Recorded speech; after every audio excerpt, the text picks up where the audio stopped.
awesome. All right, so you just grab some clay, roll it in your hands. The thing with beads is that they dry out really fast, right? Because it's clay.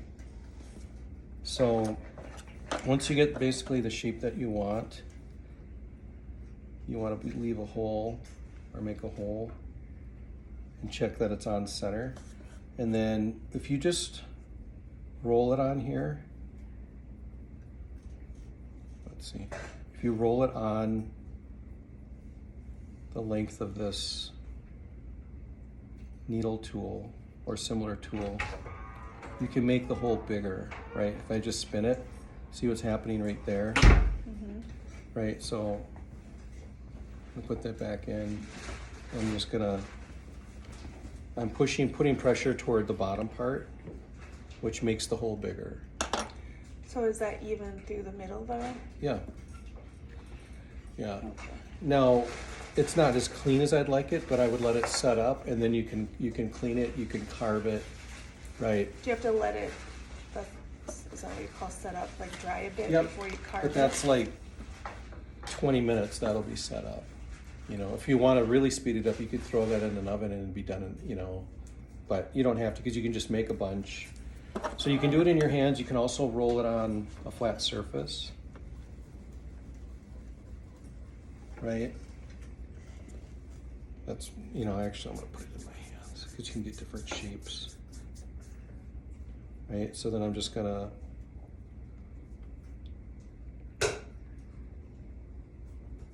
is more round.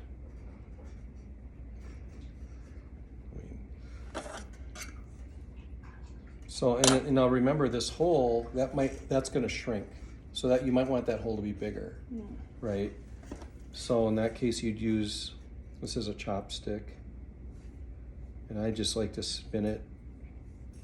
I mean, you can use this to kind of start it out, right? To make sure it's centered the way you want it. And then you can go back in with a bigger piece of dowel, or in this case a chopstick. And I just rotate it and I push it through. Now you're gonna have some, you know, some of this, so you just kind of pat it. And I come in from the other side and I'll do the same thing. Rotate it, push it through. And what that does is that makes almost a finished edge on that side. But I might kind of just rotate a little bit in my hands. And again, once that's, I just leave them on their side. Once they set up, then you can do other things to them, right?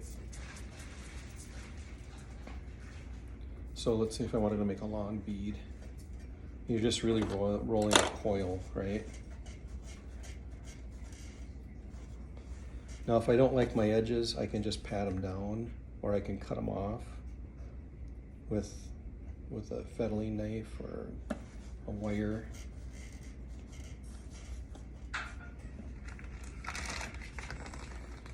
But I mean, this is probably one of the most made things in the world across time would be clay, you know, clay beads. Right, so by just kind of feeling it, you know, eventually get the shape you want. Now, whoa, so you want to turn this off before you work. If you do anything on the wheel head, you want to turn it off, otherwise everything will go flying. So if I wanted to clean this edge up, I could wait till it sets up while it's firmer, because then when I make a cut, it'll be a cleaner cut. But I'm going to use this wire tool, which doesn't make a clean cut, does it? Not at all. So I think you'd be better off just waiting, or just using your hands to create the shape you want on the end, right? And if you roll a coil, I mean, this doesn't, again, remember, like, we're all, like, all these wheels, right? In order to make this was molded, right? This was molded. We're surrounded by tons of stuff that are molded, and they have this absolute consistency, and there's a reason for that, for what it is, right? Handmade things don't have to be like that. They can show the hand of the maker. They can show that a human being touched them, right? And so you can leave your fingerprints in a bead if you want, unless you intend to carve it, right?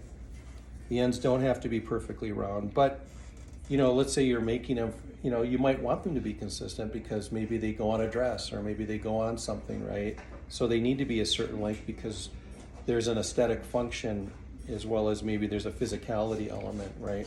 So that's up to you. So you know, another thing, so you've got your shape, but you can also do fun things like twist it.